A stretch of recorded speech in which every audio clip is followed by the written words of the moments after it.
Thank you. Good morning, everyone. I'd like to call the meeting to order and acknowledge that we are in Treaty 1 territory, the home and traditional lands of the Anishinaabe, Innu, and Dakota peoples, and the national homeland of the Red River Métis. Our drinking water comes from Shoal Lake 40 First Nation in Treaty 3 territory. On the panel with me this morning is Mr. Brian Carlin and Ms. Diane Knight. Our assessor is Mr. Arif Dost Mohammed, and our administrative person is Ms. Fran Pico. My name is Bill Moretsky. I am also on the panel and will be chairing the meeting. To the Zoom participants of the hearing, please note you are placed in the waiting room until your property is called upon. When it is your turn, you will be admitted to the meeting. Kindly follow along on the City of Winnipeg's Board Revision YouTube channel for the hearing process. Once the host admits you into the hearing, please close or mute your YouTube player. You will then be permitted to speak with respect to your property. Once your hearing has concluded, you can leave the meeting. We will be hearing applications for revision of the business assessment role in accordance with the Municipal Assessment Act and the City of Winnipeg Charter. The matters for which revision is requested have been described in each application. We will limit discussion to those matters. The statements that are made at this hearing are sworn testimony, and anyone speaking to the matters must be sworn in. Be advised that comparisons of assessments of properties are not considered evidence of market value by the Board of Revision. The Board of Revision is appointed annually by Council and is independent of it and the City Administration.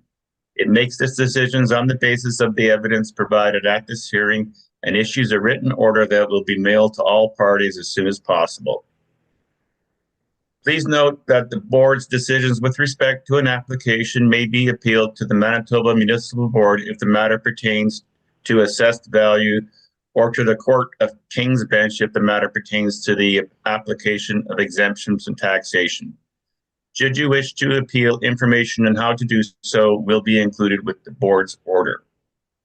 With respect to the hearing process, I will confirm the points of appeal with your property to be addressed with each applicant following the swearing in.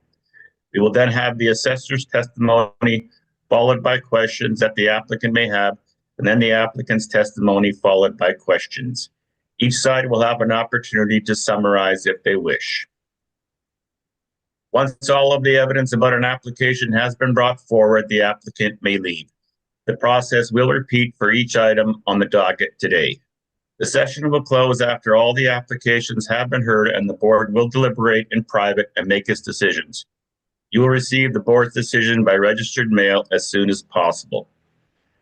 As information, all public hearings are live streamed, recorded, and will be part of the public record. We will be hearing items 1 and 5 on our docket today.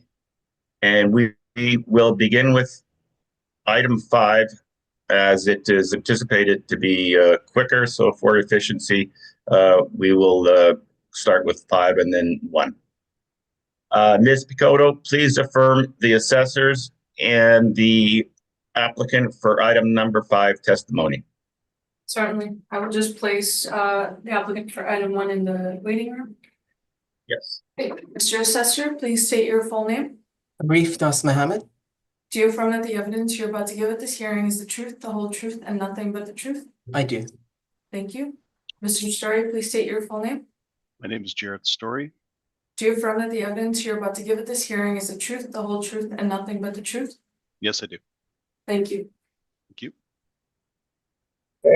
Our first item we are going to proceed with is item number 5, 1260 Clarence. This is an application for revision of the assessed rental value.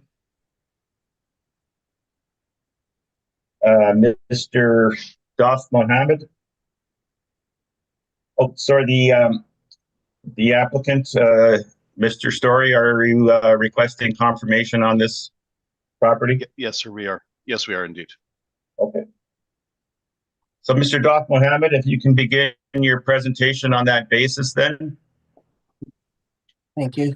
Good morning, everybody. Board Revision file number 24-4936, Roll year is 2025. Address is 1260 Clarence Avenue. Business assessment ID is 29504. Total annual rental value is 4,219,620 based on a premise area of 773,617 square foot. We're utilizing a base ARV per square foot of $3.32. And I believe the applicant is requesting confirmation. Thank you. Okay.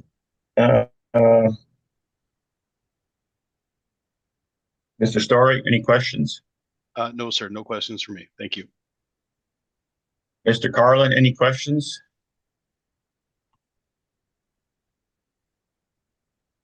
Mr. Carlin?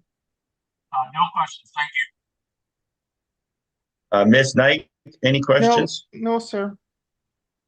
And I have no questions. So if there was no other further discussion, then we can conclude this item number 5, 1260 Clarence. We'll then move to Mr. Story. You are free to go. Wonderful. Thank you Thanks, very much. We'll now move to item number 1, which is 1499 Buffalo. This is an application for a revision of the annual rental value, assessed annual rental value. Mr. Das Mohammed, can you begin your presentation, please? Don't we have to confirm? Excuse me, Mr. Chair, I just need to affirm the applicant. Mhm. Yep, always just confirm the applicant, please. Yeah. Yeah, Mr. Applicant, please state your full name. Mark Newman, Do you affirm that the evidence you're about to give at this hearing is the truth, the whole truth, and nothing but the truth? I do. Thank you. Thank you for that. Okay, Mr. Das Mohammed, now you may proceed. Okay, thank you very much. Board revision file number 24-5036. Roll year is 2025. Address is 1499 Buffalo Place. Business ID is 563. We have an assessed total annual rental value of $672,360 based on a total premise area of 62,295 square feet. There's 2 premises in the building. One premise has an area of 53,825 square foot. We are utilizing a base ARV of $8.80 net per square foot. Total occupancy costs are $129,531 for a total ARV of $603,180. The second premise has a area of 8,470 square feet. Base ARV is based on a net rent of $5.47 per square foot. Total occupancy costs are $22,869 for a annual rental value on that premise of $69,180. Adding those two up gives us $672,360. The subject is owner occupied. It is a non-arm's length. The owner is a related company of the landlord, Pollard Investments Limited. They have a lease in place of $6.48. Again, we don't think this is a market rent. My rent comparables are down at the bottom there. So we have 2 premises, one around 53,000 square feet and the other around 8,500 square feet. So if you look at my comparables, the comparables highlighted in the yellow are are located in the same industrial market as the subject. That is market region 4. 1650 Notre Dame and 1221 Sherwin Road and 230 Notre Dame are outside of the subject market region. And you'll note they have a lower net rental value per square foot.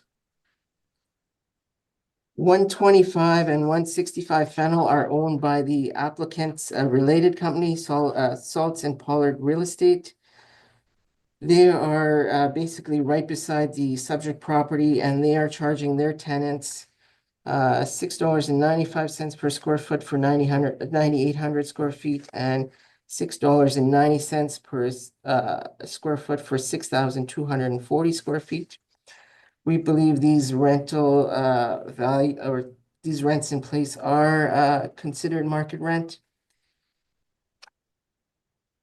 On the following page, page number 3, I have a map of the subject and the comparables. Again, the ones in yellow are in the same subject market as the subject property. And the ones in the blue are outside of the subject property. And again, as I mentioned before, you'll note that those rents are lower than the ones in the southern area there.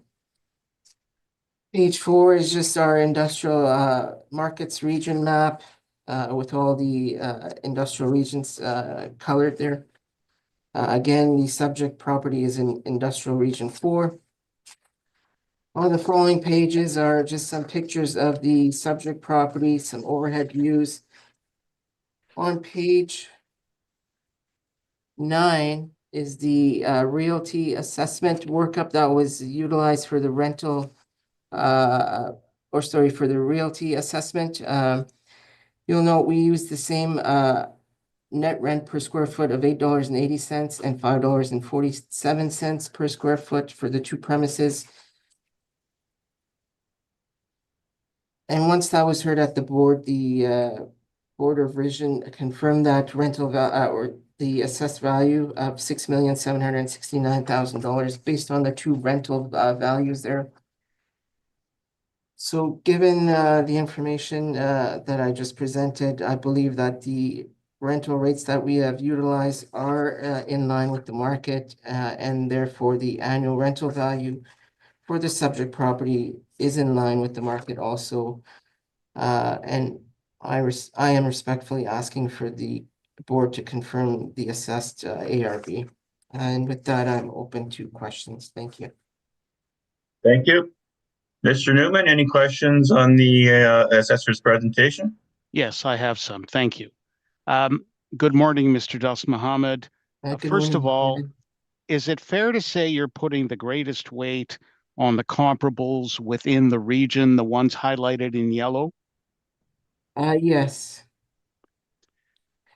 And in doing your analysis, did you take into account the age of the buildings? Yes, when we did the realty assessment, that's where we would have taken the age into consideration. And based on the realty, we just followed through on the rental values per square foot. Well, so you followed through the rental values per square foot, but in fact, the set of comparables used is significantly different. Is that correct? Those are higher they do have a higher rent per square foot. Yes. And as such, we have given the subject a lower rate than what we have as comparables there. So, so the ones highlighted in yellow in the region are the ones you place the greatest weight on. Mhm. You're telling me that age was taken into account in the realty. I'm asking you if age was taken into account in your selection of these comparables and the ones you put the greatest weight on. The rents that were chosen are model rents. So depending on what parameters we inserted into our model, the rents were chosen that way. And as you noticed, the rents on the subject are lower than the comparables. So you're telling me that all the comparables were selected by the model? No, the comparables were selected by myself. Okay. The parameters that were entered into the model is how the rent was chosen for the subject property. All right. And in your process of analyzing and selecting comparables, did you take into account the nature of the use of the properties? They were industrial storage warehouses, and that's how I picked the comparables. And to be clear, it's your evidence then that each of these comparables you've selected are industrial storage warehouses. Is that correct? Except for the fennel, it also has a uh, uh, office component in it in the front of the building. And that would be 165 Fennel? Correct. Okay. What about any of the other comparables? Do any of them have offices? I am not sure. I have inspected the one at Fennel, and I'm familiar with the property there. That's why I've utilized that one. Okay. And is it fair to say then that you've not inspected any of the other comparables in the region, the ones highlighted in yellow? Uh, correct. Okay. Oh, actually, I have inspected 111 Waverly also. Which one? It is yeah, it is an industrial building with multi-tenant. So is that your Premises. last two comparables, 1146 Waverly and 1100 Waverly? Yes, So you're saying you've inspected those as well? yes. Okay. So let's be clear then, Mr. Das Muhammad. When we look at 99 Commerce Drive, which is one of your comparables, do you agree with me that that's located in what's known as the Tuxedo Business Park? Yes, And the Tuxedo Business Park is located to the south of the IKEA location, running along Kenniston on the west side of Kenniston, correct? yes. And that is a development by Terracon that is highly landscaped. And I would say to you, almost without exception, the uses in that complex are office-related uses. Do you agree? It would be more flex, so office with warehouse component. Well, I so not actually worked in one of the buildings there back in the late 2010. So sure. I am. And so 99 Commerce, Mhm. that's one of your comparables. That's ACOM Engineering, correct? I'm not sure who the tenant is. Okay. Well, I'll tell you, I've been to the site, Okay. and that address is ACOM Engineering. Again, I'm going to suggest to you that almost without exception, that property, because also 179 Commerce is located in the Tuxedo Business Park, that property is almost without exception office-related uses. Agree or disagree? I am not familiar with 179 or 99, so I couldn't All tell you right. what the use is. Okay. One other question before I go on to address some of your other comparables. The leases you've selected, um, there's one lease, you're comparable at 125 Fennel. That's April of 2021. The rest of the leases on that page are 2016, 18, or 19. And then similarly on the first page of your brief, with the exception of the 1650 Notre Dame, the January 2020 lease, all the other leases are leases that are in the teens, somewhere between 2014 and 2019, correct? Yes, but they are in the reference period, so they are all current. Yes, I don't disagree that they precede the reference date. Do you strive to get leases as best you can that are as close as possible to the reference date? As long as they're within the market region, yes. Okay, fair enough. Um, so 1146 and 1100 Waverly. Um, that's commonly and historically known as the Apache Mall. Is that correct? I'm not familiar with the name. Okay. But the signage on the site shows it as the Fort Garry Business Center. Is that fair? I believe so.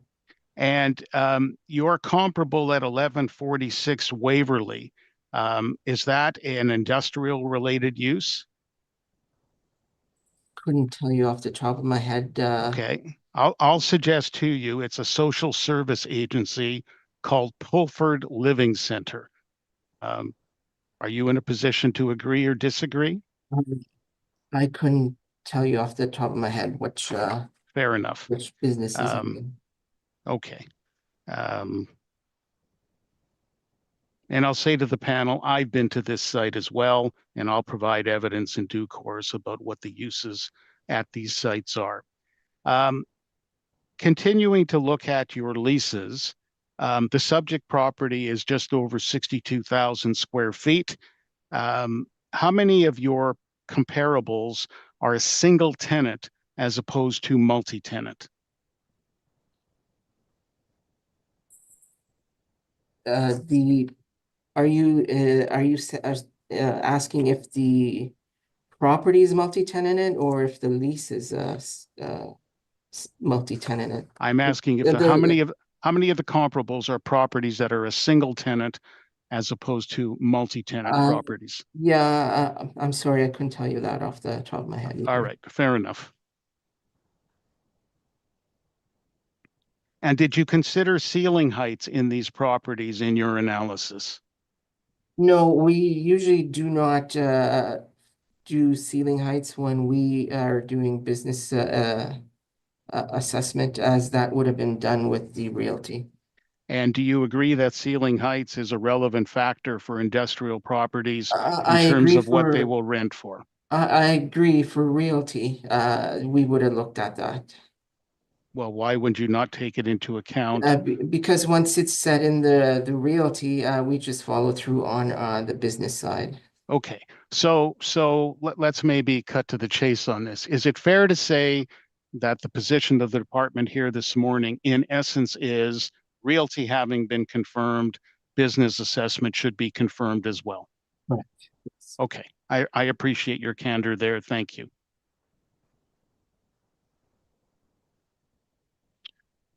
Okay, I will stop there with my cross-examination. Thank you.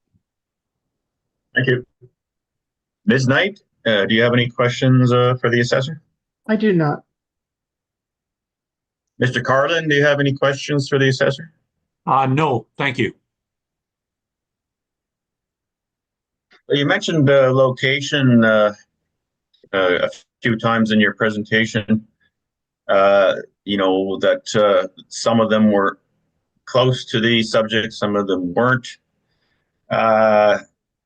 What is the point that you're trying to make there? Does location make a difference for the rentals of storage warehouses or Yes, industrial warehouses? yeah, the southwest side of the city, we see the highest rents in the industrial market. The ones in the core areas are lower, and the Inkster market would be average. It's just the southwest is a higher rent is what we find. Okay. The 99 Commerce seems to be an anomaly in terms of where the rents are there. The other ones are fairly even, whereas that one jumps out as being an anomaly. Yeah. What's the reason for that? I'm not sure why it is that high, but as you could see, when the rents we utilize are much lower than that. I put that there just to let you know that there are rents out there that are that high. So did you go through the exercise of taking a look at these comparables and coming up with an average or a mean or anything like that? Or you just put them all in there as individual? I put them in as individual. What I did was I looked at the two premises, one being around 54,000 square feet and the other one 8,500 square feet. So I looked in the neighborhood to see what those areas were going for, and that's how I chose the comparables. Okay, and that supports what the model has spit out in the realty assessment. Right, and the two other comparables there, 125 Fennel and 165 Fennel are also related to the subject property. So I've inspected those also, and I've been in that neighborhood, so I know where the applicant has, I think, 4 properties there. So they're all in one block. So I kind of know what the other comparables should look like, because I've inspected the one building that's owned by the applicant.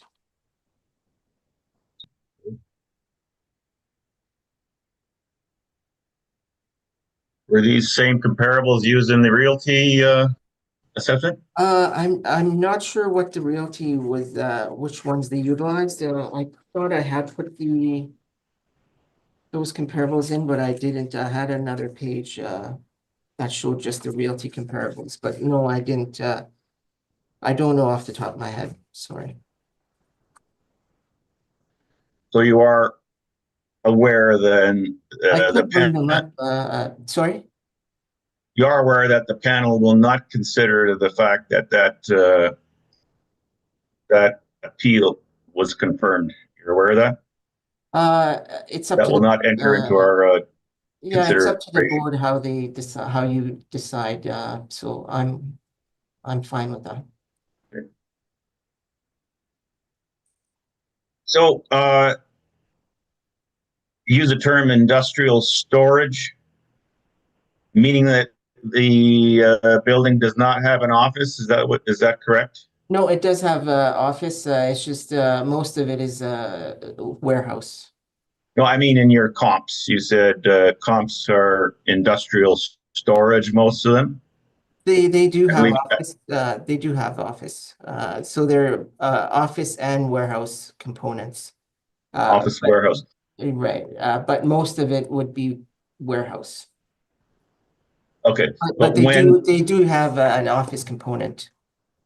okay, but when they don't have an office, is that when you call it industrial storage then? No, Or do you if it has more office than warehouse, then we would call it a flex warehouse. If it has more warehouse than office, then we would call it storage warehouse. I see. Okay, so I get it. I don't believe I have any more questions. Uh, okay. And Mr. Newman, you may begin your presentation. Thank you. And I will mention to the panel that I have rebuttal, but I will make my main presentation first, address the questions, and then deal with the rebuttal. Is there a document that we have for that, Mr. Newman? Or Yeah, going to get? I will be distributing it now. Okay. Thank you. So, You may proceed. thank you. So let me turn to my brief. And I'll just at a high level, I'll say to you that many of the comparables the assessor has used are not industrial uses in any way. They are purely office-related uses. I'll give you more detail in that regard. But let me make my presentation first. So going to page 2, you see the breakdown of the overall assessment as reflected on the assessment department's website. Going to page 3, I tell you a little bit about the building. I tell you that the rent is set at $8.80 for the 53,000 plus square feet, and then 8,470 square feet at $5.47. This building was built in 3 stages, 2 portions in 1968. And you can see that one of those portions, 33,882 square feet, has 20-foot wall heights. And I want to be clear, that's wall heights. It's not clear ceiling, it's wall height. The other 1968 portion, 5,085 square feet, has an 11-foot wall height. The 1994 portion has a 12-foot wall height, and the 1995 portion, 11,812 square feet, has a 22 square foot, 22-foot wall height. And that's important because in the context of industrial buildings, as the assessor has acknowledged, ceiling heights can be important and do have an impact on the rents that can be achieved. This building with 22-foot wall heights, only on a portion of the building, the 11,812 square feet. And again, that's wall height. That's not clearance below the steel girders that support the roof system.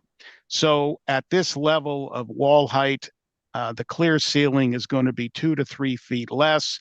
That means for portions we're into the 17, 18 square foot, 17, 18 clear ceiling height range. That is certainly not ideal for an industrial warehouse type facility. It's less than ideal. Similarly, the land to building ratio at 2.84 to 1, it's reasonable, but it's less than ideal.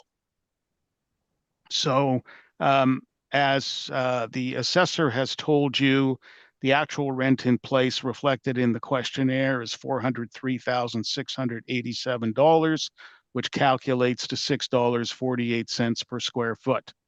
The assessor mentions that this is non-arm's length. And so let me be clear and let me explain that a little bit. The tenant, the occupant of the premises, is Pollard Banknote. And Pollard Banknote is a publicly listed company that trades on the Toronto Stock Exchange. The family historically involved in the origin and creation of Pollard Banknote is the Pollard family from Winnipeg, and probably coming on 20 odd years ago, they went public. So it's a publicly traded company. Any leases entered into are the subject of careful scrutiny because the Pollard family, of course, as the owner of the real estate, also remains involved in the publicly traded company, which is the tenant. But as the assessor has noted, ultimately, what we're looking for is market rent to determine the annual rental value. And as you'll hear from me, ultimately, we select $6.48, but only because that is supported by the market. Page 4 of my brief, I provide a variety of comparables. They are driven primarily by size. They are also, a number of them are single tenant and a number of them are multi-tenant. And as you can see, 4 of the leases are February of 2020 and more recent, 2 in 2020, 2 in 2021. There are some other leases that go back to the 2015, 17, 18 timeframes, and some of them in similar areas to what the assessor has used. So the single tenant properties that we have used include 1245 Border, 1835 Sargent, 861 McLeod, and 1720 Dublin.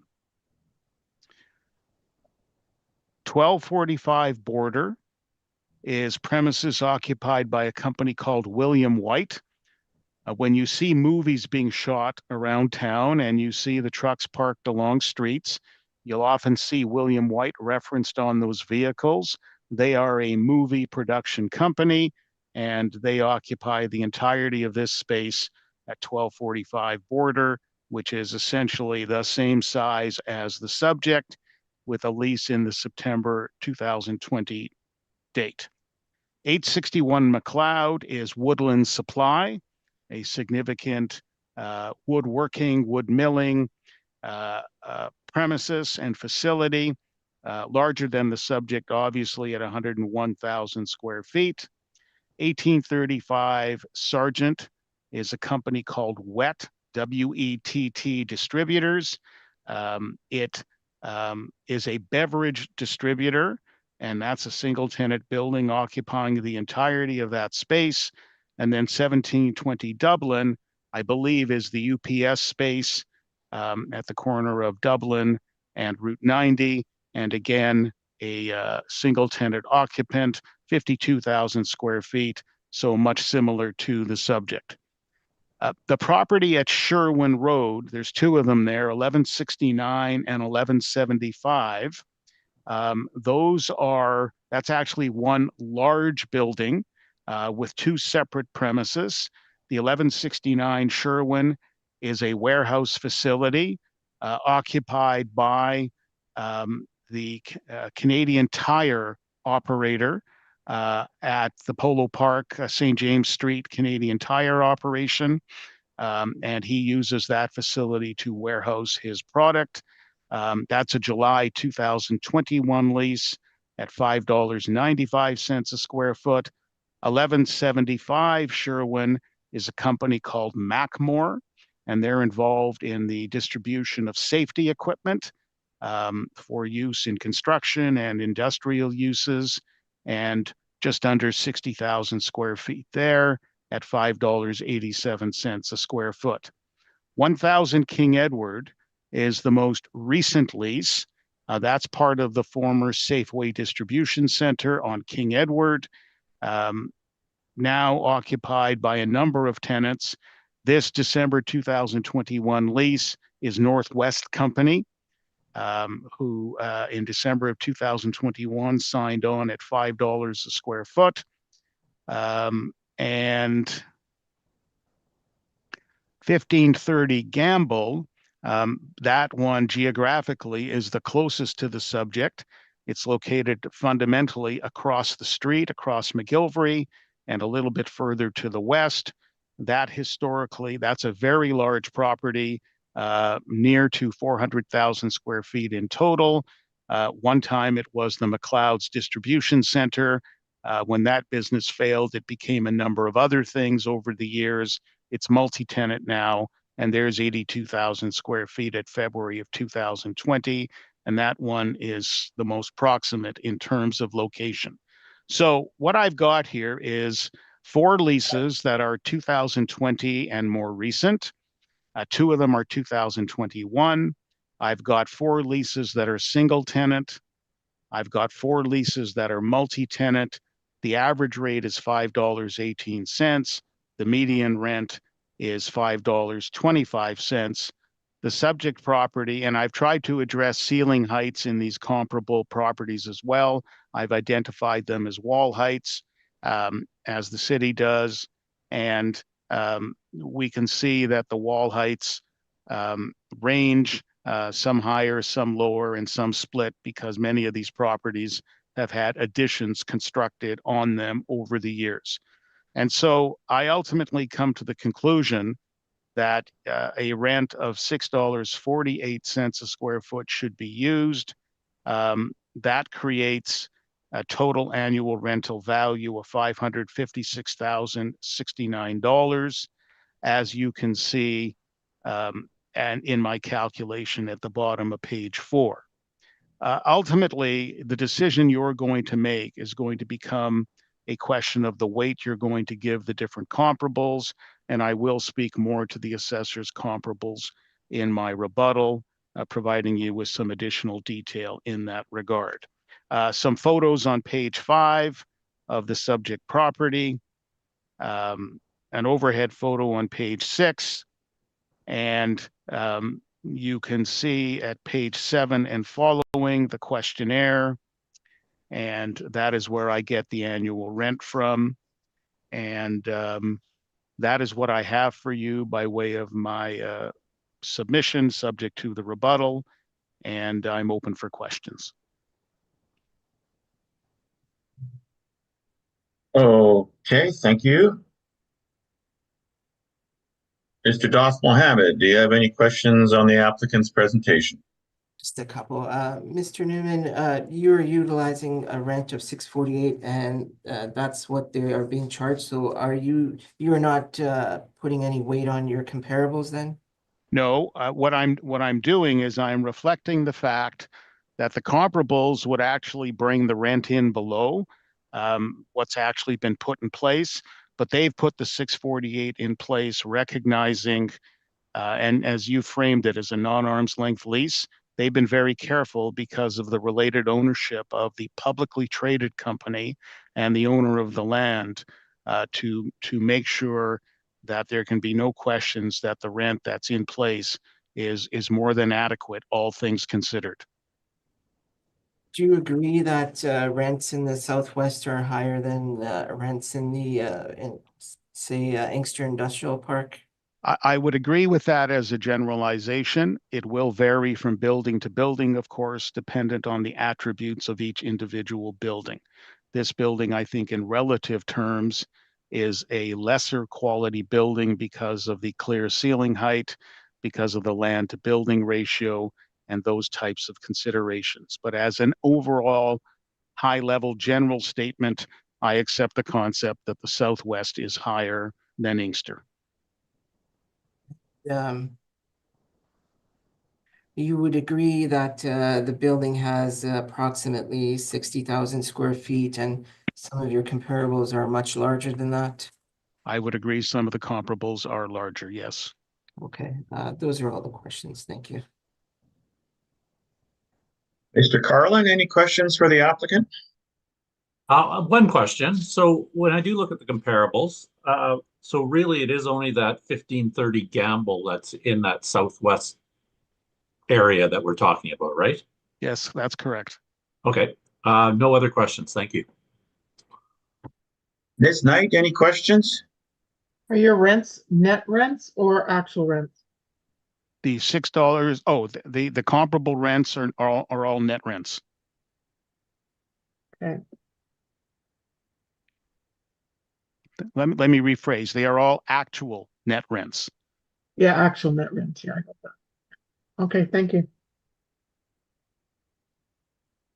So again, if you can just maybe touch on again on your wall heights. You spent a little bit of time, which makes me think that you think that's important, which is fine. Going to building number 1, section 1, that wall height is 20 feet. That's about half of the structure. Is that correct? Little Page bit less 3. than, yeah, a little bit less than half the structure has a 20-foot wall height. That's correct. Okay, and that's clear height, right? Well, to be clear, the city records it as wall heights. Wall heights is to the top of the wall upon which the roof system will sit. But part of a roof system in these industrial buildings is typically steel beams or steel girders, which hang below the top of the wall because they hang on the wall. And so the end result of that is that your clear ceiling height, your clearance within which you can stack and store and utilize is always less than the wall height. And that's why I make the distinction between clear ceiling clearance and wall height.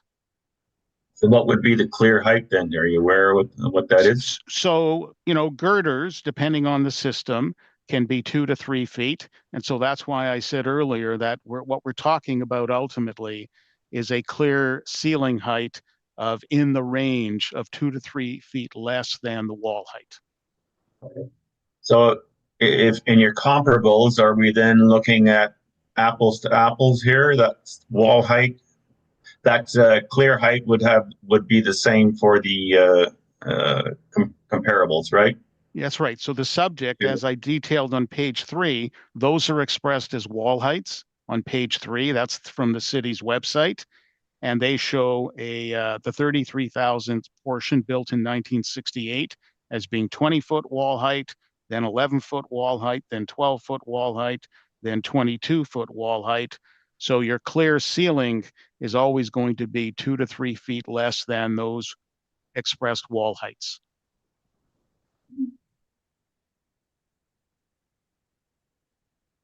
Always going to be? Based on the roofing girder systems, yes. It could also be on top of the wall, couldn't they? They'd be In theory, they can be, but Yeah. historically, buildings in this time frame were frequently constructed with a girder system that will come below.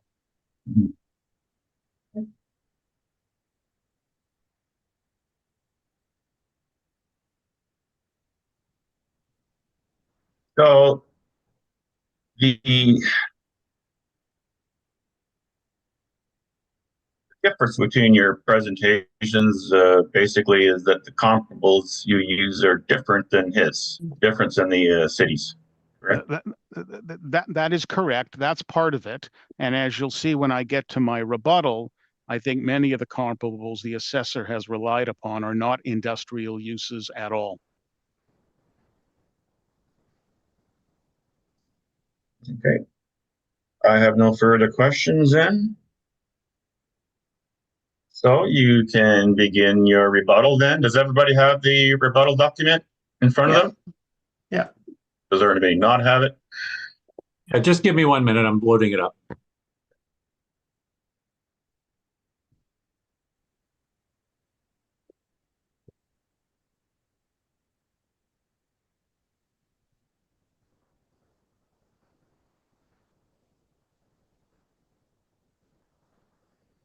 Good to go. Thank you.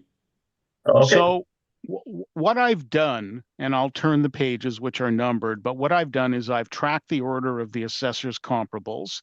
I've given you photos, I've given you some commentary on each of the comparables.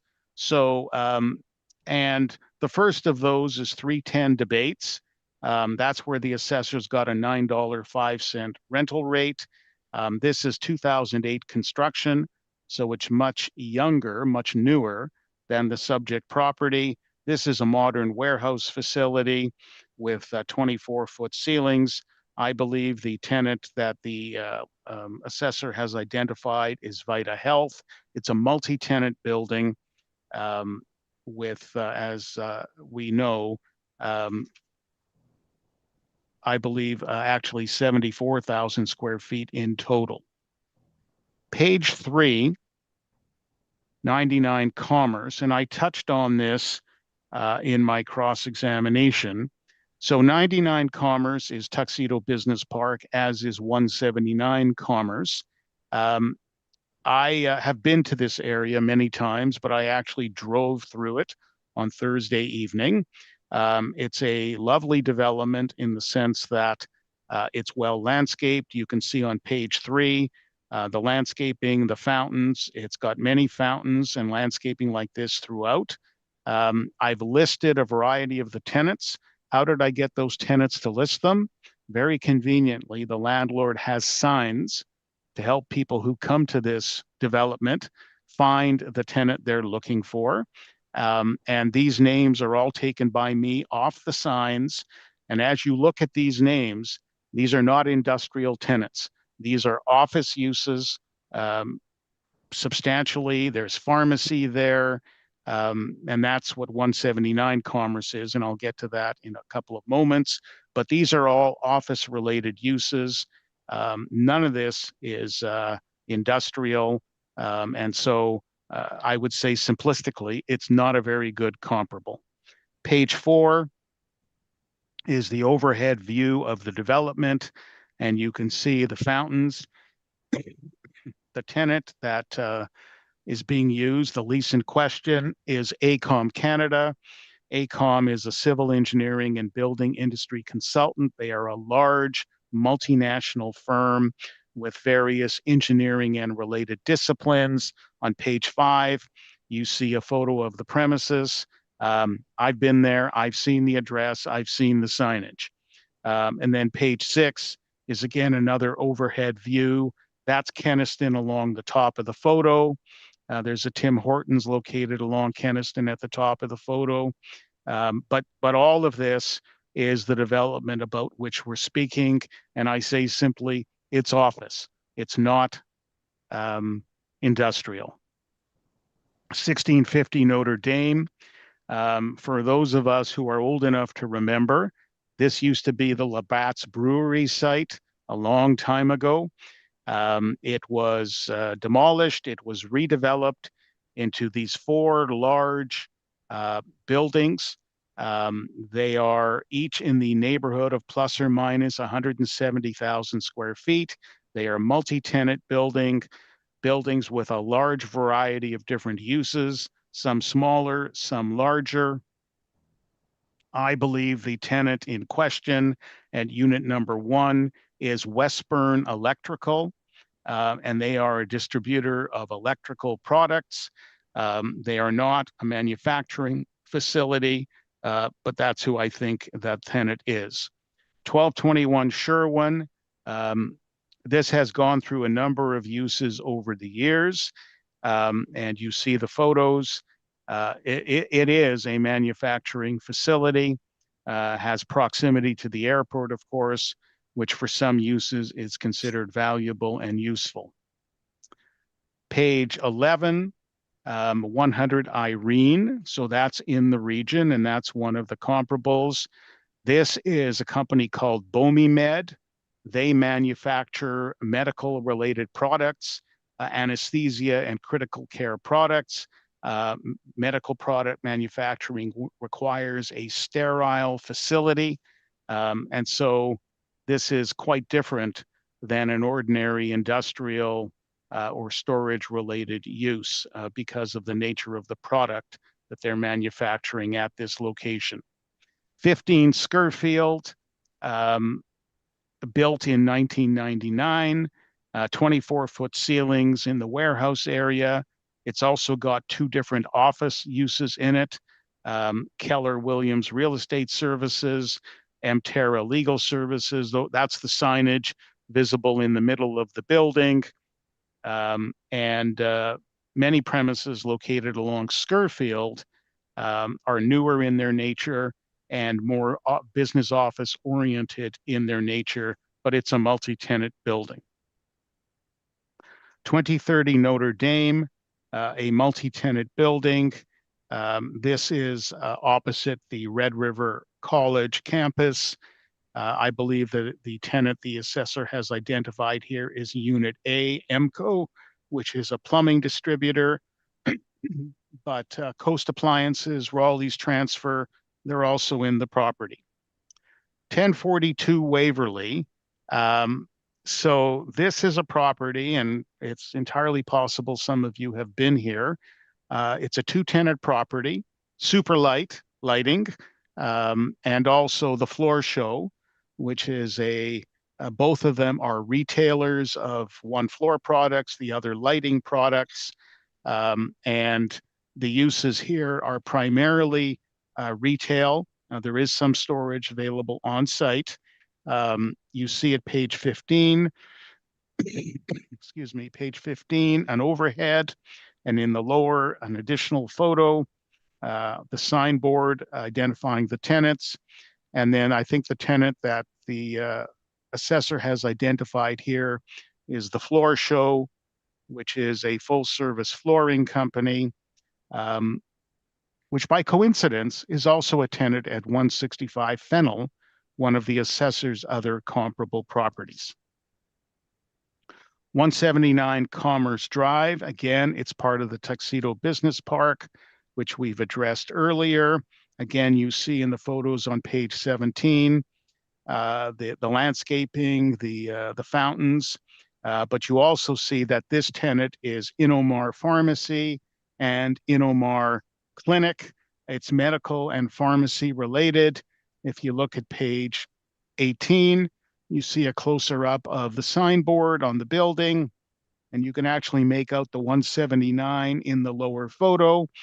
And then the up on page 18, you see a listing of the 2 tenants that are there, Innomar Pharmacy and Innomar Clinics. So again, it's medical related uses. It is not industrial. 125 Fennel, nearby to the subject without question. You can see it was constructed in 2013. You can actually see the for-lease sign on the lower photo in page 20. And then on page 21, there's a close-up and You can see 24-foot ceiling height in this property. Unit 5, which is the tenant that the assessor is using, is Emergent Biosolutions, which is a drug manufacturer. And then page 22 is 165 Fennel. It's also called 1455 Buffalo Place. It's a multi-tenant property. As the assessor noted, some of the tenants are office related. The Multiple Sclerosis Society is one of those, for example. Others are more industrial in their nature. And then we come to the last two comparables, which are 1146 Waverly. So maybe jump ahead to page 24, if you would, for a moment. There's an overhead view of the property. So again, this has historically been called the Apache Mall. It's now branded as the Fort Garry Business Center. At one time, it was an industrial property. It's not anymore. You can see there are 4 buildings on the site. And again, I've been to the site. I've driven through. So Unit 5, which is one of the comparables the assessor was relying upon. But actually, I'm sorry, let's come back to page 23 for a moment. So from the landlord's website, you see the description: multi-tenanted commercial development, property type, multi-tenant commercial development, 17 tenants, including, and there's a listing of the tenants that are there. Crystal Bay Restaurant, that's since become Heo Heo Restaurant, Tower Engineering, Manitoba Liquor Control Commission, Winnipeg Minor Hockey Association, Stella's Catering. That's from the landlord's website. My drive through the development, that's the listing of tenants I've prepared. And as you can see, again, this is no longer an industrial property. This is an office service related property, and the rents will reflect that. If we then jump ahead to page 25, this is from the Pulford Community Living Services website. We're located at Unit 5, 1146 Waverly. That's the comparable, that's the tenant the assessors identified. And it's a non-for-profit, community-based organization that finds housing and supports for individuals with developmental disabilities. It's an office-related use. It's not industrial. And then the assessor had Unit 16, 1100 Waverly. It's also the Fort Garry Business Center. This is the Stella's head office and commissary. So that's what's located in these premises. So I've gone through this exercise because I wanted to be able to identify for you the nature of the assessor's comparables. And as I say to you at the outset, and as I said in some of my questions to the assessor, many of the comparables in the region that the assessor is relying upon, those are the ones highlighted in yellow. They are not industrial uses any longer. They are office, they are retail.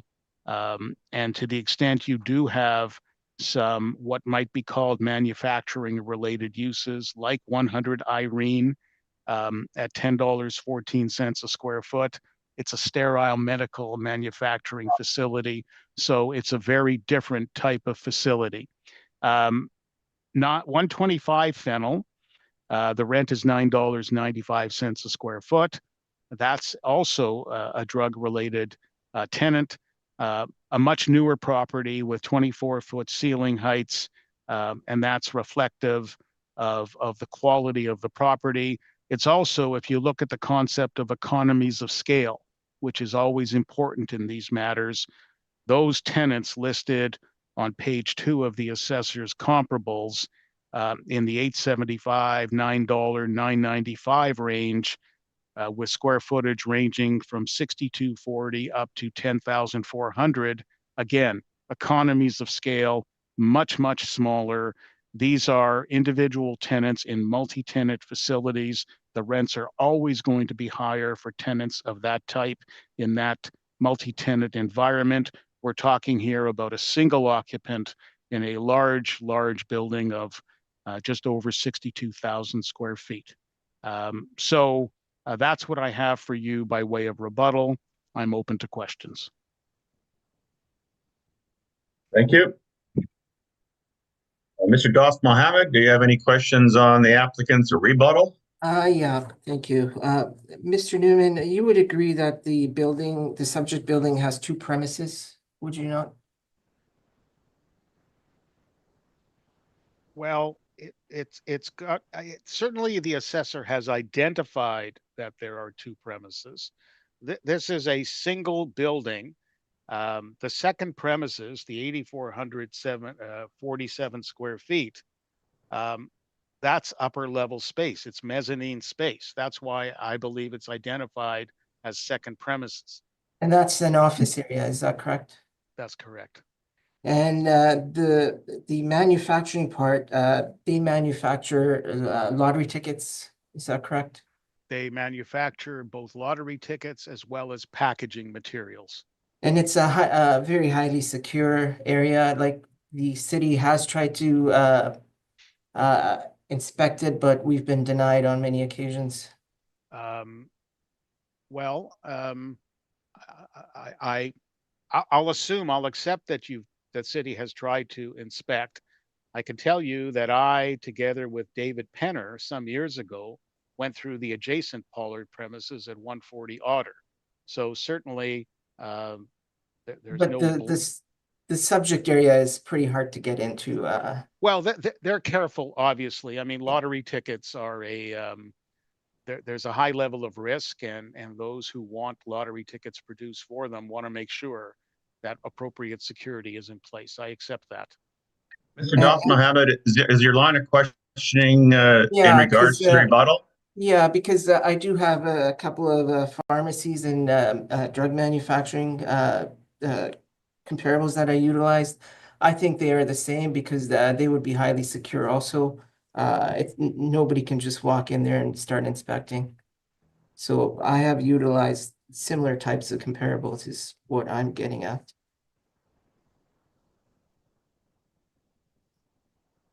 Those are all the questions I have.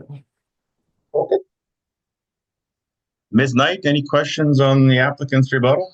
Not necessarily in the rebuttal, but I want to go back to the first part. Is that okay? First part meaning what? The applicant's? The applicant's main first part. presentation? Yes. Okay.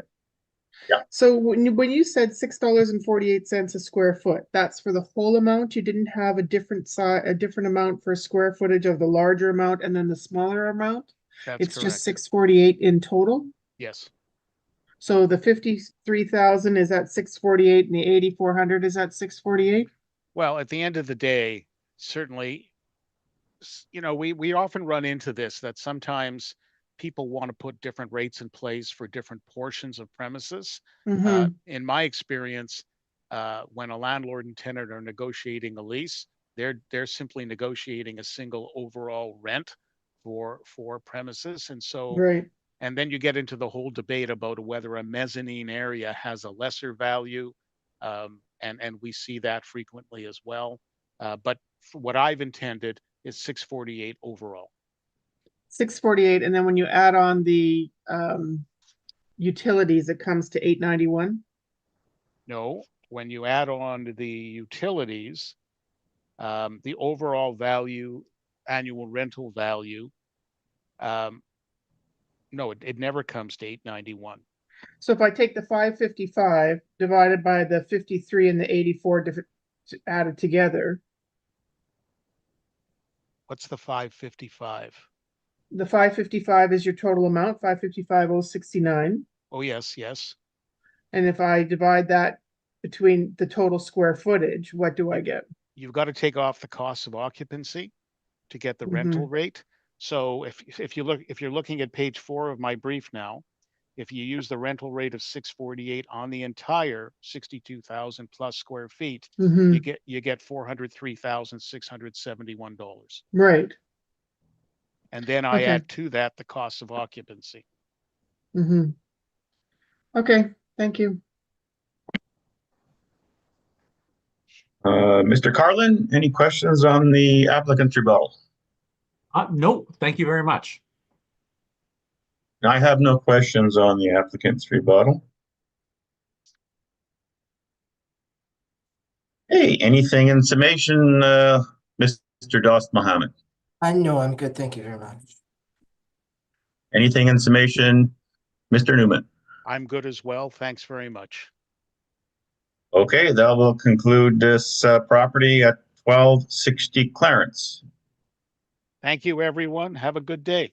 Thank you, and Thank you. good day to you too. Thank you. Thank you, Bye guys. now. And we have heard all the items scheduled, and this hearing is now adjourned.